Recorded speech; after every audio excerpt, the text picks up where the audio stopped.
Okay, we're here with Mr. K.K. Newell. In the Fresh People's memory, there's a fictionalized kind of character based supposedly on you and your brother. Get us up to speed on who that is, and then there's some things you want to correct about the BMF show. Well, there's a number of things I want to correct about the BMF show. First off, they had my brother shooting my mom. That's what you get for ganking me! Oh, shit. Yo, what the f*** just shot D? I don't give a f***. And that's so far from the truth. Who was the character supposed to be your brother? K9. That was so far from the truth that I couldn't believe it. And what exactly happened in the show? Well, they had depicted a scene in there where we used to give parties a lot. And the name of the parties that we used to give was Rich Man, Poor Man Entertainments. And they had a sign in the scene that said, Rich Man, Poor Man Entertainments. Rich Man, Poor Man, I don't know what else it said, but I know I seen Rich Man, Poor Man. And she supposed to have been at one of our parties, and he got upset and said, I'm tired of this bitch stealing, and shot at my mom in the leg, you know. And I'm like, where did they get that from? I'm sure it's presented as we gonna make this about BMF and your life, blah, blah, blah. But well, I was contacted by Randy. Randy, the one who executive producer of the show. And what was the first stuff he said? How did he pitch the whole thing to you?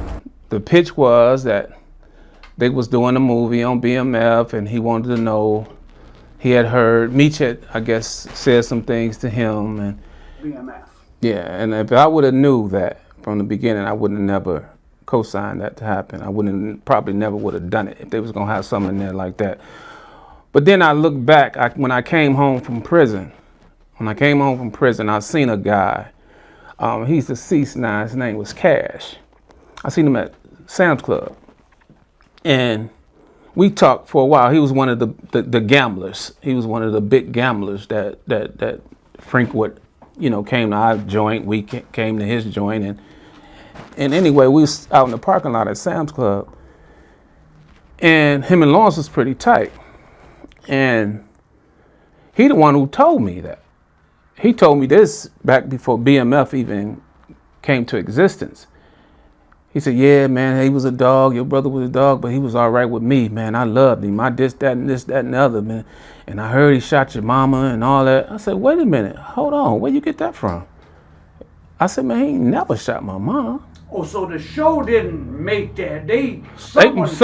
Somebody had to tell him that. But it was absolutely not true. And I said, man, that ain't true, man. He said, well, that was in the streets. That was in the streets. I said, but that's not true. But then when I think back, what happened is that my father shot my mama. And turned around, my brother ended up shooting at my father for that. But it wasn't my brother who shot my mom, to tell you the truth. Then they had, I went to the premiere, and to premiere out at the Imagine Theater when they had the premiere. And I seen what they had where he had supposedly cut the girl's tongue out of her mouth. Oh. Yeah. He had supposedly gave everybody else Rolexes, gifts of Rolexes, and gave Meech a box with a Rolex box with the girl's tongue in the mouth. Said she talked too much. Supposed that killed her, cut her tongue out. Who was this girl? I don't even know. That's made totally. Totally made up. Totally made up. Totally made up. What else? The scene when they was talking about at the Dairy Queen. They was talking about the Dairy Queen scene where somebody came up there and was shooting at him, drive-by shooting at him. That never, ever. No, they was shooting at my brother. Oh, okay. Now you and your brother did have that Dairy Queen. Yeah, right. Out of drive. That's true. Y'all had That's true. That's true. No, never. Don't shoot out. No, never was a shootout. Never was a shootout. What happened was when we had made our transition back to the projects, We had made our transition back to moved to the suburb or to a nice part of Detroit. Right. The dad was getting money. right. And then he fell victim. He fell victim to the crack, and we had to come back. So when we get back down to the projects, we started gambling on those corners, and there was this one guy, which was his friend, named Gingerbread, old hustler, pool shooting. I mean, really, really good street hustler. Not a drug dealer. No, he didn't sell drugs. I don't never remember him selling drugs, but he always ran crap games. He was hell of a pool player. So gambling was such a big part of street life. There were people that just Listen, man. lived off gambling. When you come out the projects, it was a gambling game right here, and people will come from the other end. They gambling in the loop. Now the loop was where everything went down at. Did non-Brewster people come in there? Oh yeah. Fat Zero used to be down there. Lil Baby. I mean, I think the Palmer guys I used to hear that the Palmer guys used to come. Buck Dave or some of them people when I was younger, they used to frequent down there, you know. But anyway, how he so the guy, me and my brother was in the crap game, and he had shapes down. He had shapes down. What's that mean? Shapes is where the dice is a little bit not. They shave them a little bit. So the 6 and the ace, is shaved a little bit. So that gives you an advantage if you know how to bet it. So what happened was he noticed that me and my brother was in the game. So he went and told my father. Hey man, look, because my father didn't want us in that. He moved us out the projects, he moved us to 7 Mile and told us he didn't want to see us back down there no more. But my whole family, everybody was in the projects. And he didn't want us down there no more. But my mama, y'all can go down there if y'all want to. Y'all can go down there if you want. He didn't want us down there. So anyway, he takes us. He's in his addiction, but he's still big nose. You know what I'm saying? But he's in his addiction. My dad. And he takes us and he shows us. It took me a long time. It took me quite a while to catch on. But Lawrence caught on like this. It took me a little while. I mean, I damn near got whooped. I got hit in the chest, and I got boy, I done told you, I was a hard head. No, I can do it. So, Lawrence one day was gambling this guy on the porch down in the projects, him and Lawrence. Lawrence was cheating. The guy didn't know Lawrence was cheating. Lawrence had beat him out of all his money, beat him out of every dime, but the boy had jewelry on. He had nice jewelry, ropes, and back then rope was everything, Lawrence beat him out of all his. He beat him out now he putting up his gold chains. Lawrence beat him out his gold chain. So the guy got mad, snatched it, and took it from Lawrence. Took it. So Lawrence, and I'm standing right there.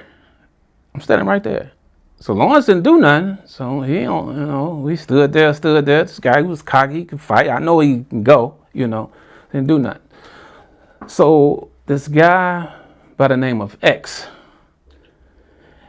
was a good friend of our family. And he was X, just for people, X was so good at basketball the Pistons got him out of prison. Yeah. And he was a Piston briefly, but he couldn't stop sticking up. You're right, absolutely. And he went and tried to get the jury back, but the boy stood his ground. He wouldn't give it back. Then my father found out about it. My father got my brother, and no telling what he did to him, what he said to him, what he did to him. We back down here now. We 15, 17 now. Your brother wasn't particularly a tough guy. Not at this point. He will fight. But he don't want to fight. He wasn't a dog yet. So that happened. Didn't nothing happen. Blah, blah, blah, blah, blah. So he goes. At this time went on. I would go off to school. There was this guy by the name of, they ended up calling him Blind Mike. He was with the young boys at one time. But when the young boys went to jail, they all went to jail like 82, I'm going to say 83, something like that. I'm in school. They go to jail, And now this guy, Mike, he's working with Strata. He's got the bag down there for Strata, and all the other young guys in the projects, they working out the bag with him. So Strata or anybody. That's a big. There's a lot of money passing. Oh yeah, a whole lot. They getting money. They on the top. And at this time, my father didn't want us selling dope. We couldn't sell dope. And anybody who approached us to sell dope, I'm talking about he literally got it in their ass. He did it because with me one time, this guy asked me to get down with him. And they was getting money down there. Him and his brother, they was older than me.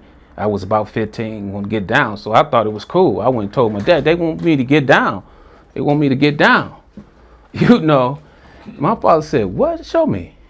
I took my father, the guy was about 6'3". My father ain't number about 5'8", 5'9". My father got up in his face and was like, nigga, don't you ever, my motherfucking sons, you know. But anyway, the guy was working for Strata.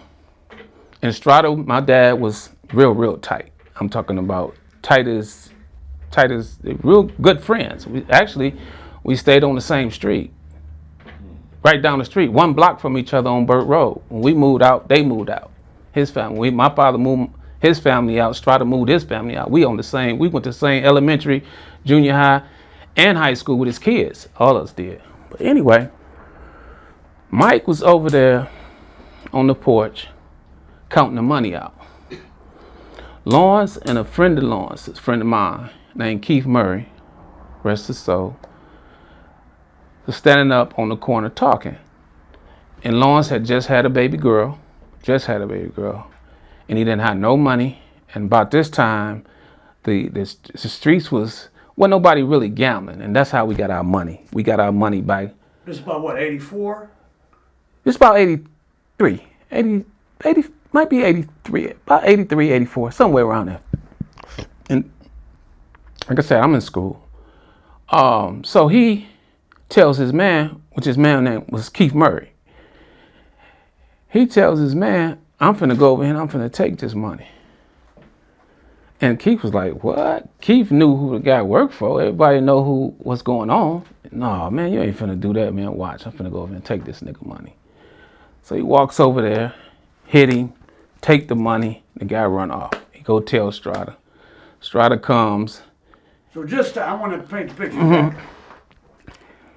This guy, Mike, he's overseeing the whole drug thing for the guy that's the biggest guy in the project, Strata. Absolutely. So they sitting down in front of the projects, his workers running up the cars, money, thousands an hour getting made, and he counting the runners bring it. So he probably got a big wad of money. Yep, that's what it is. And he just punch him in the mouth and take it. Take it. The guy runs, go tell Strata and his crew, whatever. So they called my father. And my father, they had a meeting. My father, my brother, all of them standing there. He got to get that money back, man. He got to get that money back. And Lawrence wouldn't get the money back. My father begged him to get the money back. Because my father and Strata had did business together. They was cool and everything. And everybody in the projects was intertwined. Everybody. Yeah, everybody is damn near related, you know. But Lawrence wouldn't get the money back, man. He wouldn't get the money back. And Keith Murray was standing on the corner. And when he did that, that's how he got the name Dog. Keith Murray gave him the name Dog. Damn, nigga, you the dog. You the dog. And that's how the name came about. He got that name and he just... And then something else happened too. With your friend. Once he became, there's something else that he did that was like an infamous... Oh yeah, we talking about when he killed my best friend. So your brother started selling drugs too? Yeah. Yeah, he started getting off into the drug game after that. He started getting off into the drug game. And I can remember a day where we was selling $5 rocks. I was in high school. I was about going into my senior year in high school. And we had just started out selling rocks. on San Juan and Elliott, the same place. That was our little spot. And it was thunder and lightning. It was damn near a tornado, man. It was raining so bad. It was so just thundering and lightning. And I'm staying with my grandmother then. And I said, man, I'm going in, man. I'm going in. He wouldn't leave. He was determined. He was determined to be the biggest dope seller, the dope dealer that the projects had ever seen. And he told me that. He said, I'm gonna tell you, we was riding around in a Jeep we had bought off of Grand River. You know, Grand River, they used to sell them cars up and down Grand River. And went up there and bought not a Jeep, but we bought a gray Mustang. Like it was an old Mustang. And it had a hole in the bottom. When we drive it, snow used to come up through the floors. And we used to ride through the projects and they all used to laugh at us. And he say, watch, I'm gonna have all these niggas working for me one day. All of them. And that he did. That he did. And that's basically how he got the name. Well, But and you talking about the other incident? Yeah. Well, that happened while I was in school too. If I hate that happened. If I was home, that would have never ever happened. Never happened. You know, to this day, I see the guy's brother. Me and the guy brother is pretty cool. You know, and we never talked about it. We never said one word about it. But it was a sad situation for me. You know, like I say, he would send me money when he was getting down. When he was on this guy, he was getting a little money, and Lawrence wasn't getting nothing. Lawrence was running around and getting broke gambling. He would send me money while I was in school to come home. You know. But he had the name Dog before then, so you just imagine the whole projects was mad at him. Didn't nobody like him. Didn't nobody want to be around him. But when he started getting that money, things started to change. You know, when you got the power, you got the money, everything just changed. Everything just what you did yesterday don't count. It's what you gonna do for me? What you gonna do for me now? You know. That's how he got the money. I mean, that's how he got the name, the Dog. And they just, man, Your friend was robbing people? Yeah, he had got caught off and, you know, caught up in that crack. He had went to the crack thing, and, you know, and that was the worst thing that ever could have hit any city in America, was that drug, you know, because I'm talking about literally, it turned people into zombies. My mama stole everything from me. I tried to help my mom get off drugs. I had her living with me on my birthday. Went to the Pistons game, came home, she done took everything. My money, my dope, my jewelry. Next thing, when I caught back up with her, she had my pawn slips. She said, here you go. That was 2 weeks later. And my brother had told me, you know, he had tried that. He said, K, man, listen, they don't want nothing. You know, because people get in your ear around the projects, man, y'all getting all that money, man, and y'all got your mom and dad down here in this. Y'all got your mom and dad down. And it kind of got to me, but he had already been through it. While I was in college, he had went through it. And he kept telling me, he said, K, they don't want nothing, man. I'm telling you, man. I tried it, man. They don't want nothing. They don't want nothing. But we kind of fell out at this point, you know, because I couldn't, nigga, we getting money. We got this, that, and the other. What you mean? And they say they want to get right. You come on, I'll go.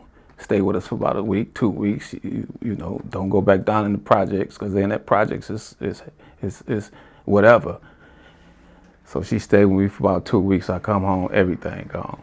And he told me that it's the worst thing that ever hit anything.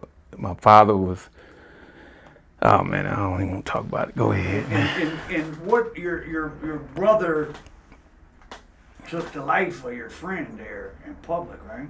Yeah. Broad daylight, man. Broad daylight. Broad daylight. That took his reputation to another level. But nobody, even though everyone did it, no one went and talked. No, nobody said a word. I don't even think he ever got arrested.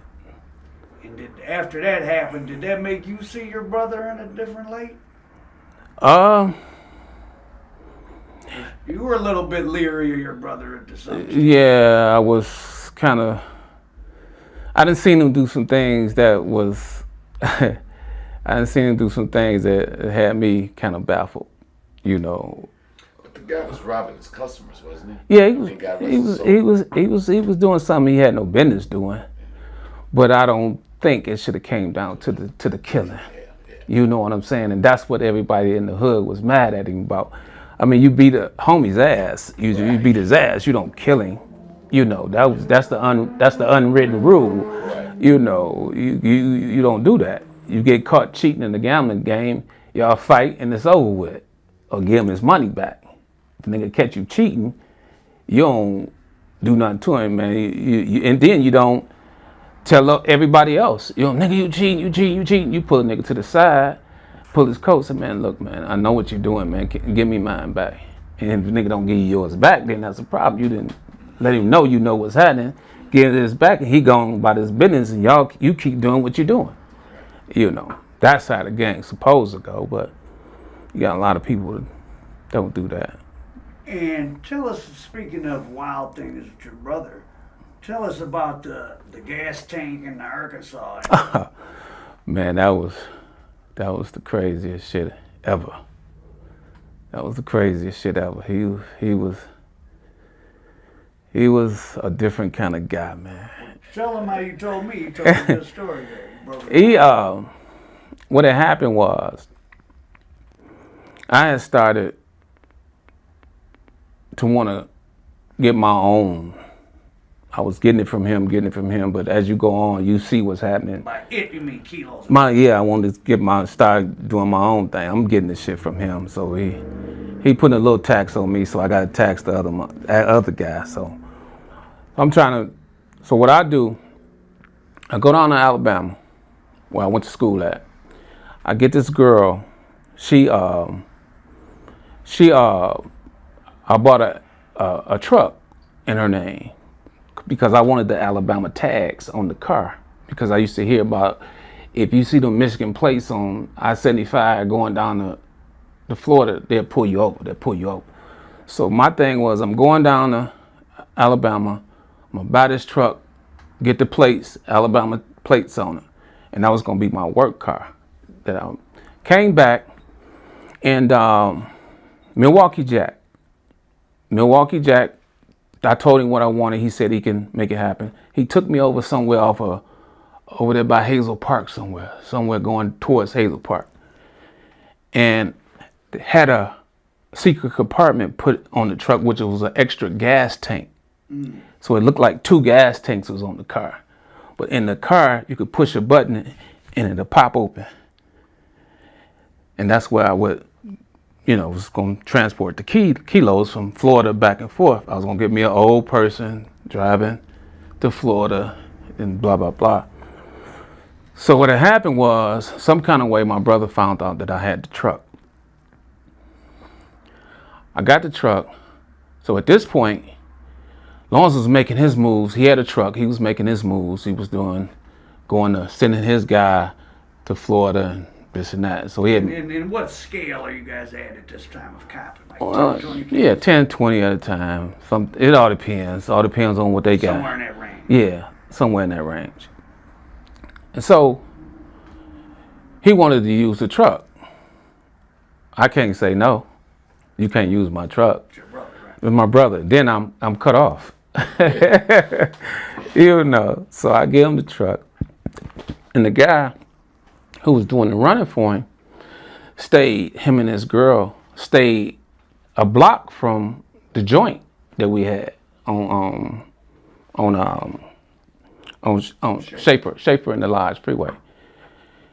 And so now this particular time, he sent him down there. He went, and Lawrence told him he was going to buy him a truck. He said, I'm going to buy you a truck, man, when you get back.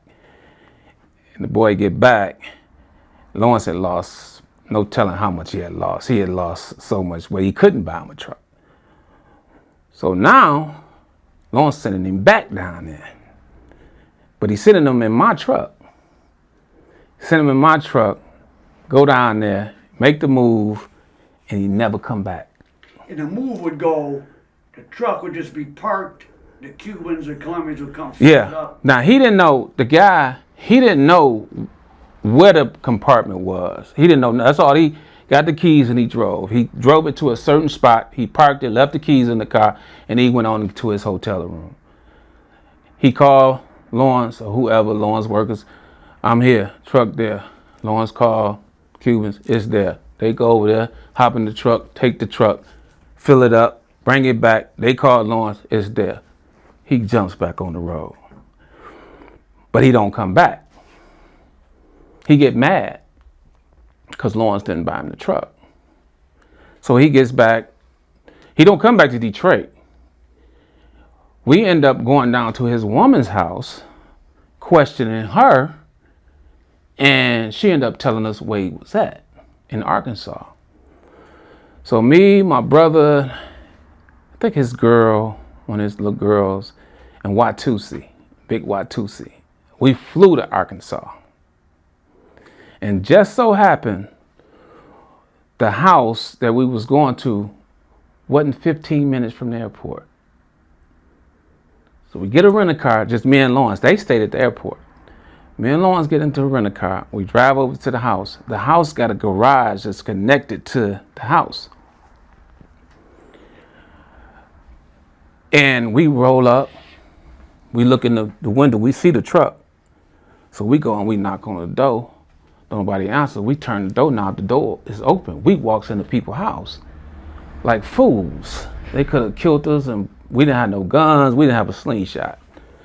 So we walks in the fucking house, man, and they get to running around. Who the fuck are y'all? Who the fuck? They hollering and screaming. No, we just trying to talk. We trying to explain ourselves in somebody's house like some fucking fools, you know, some young fools.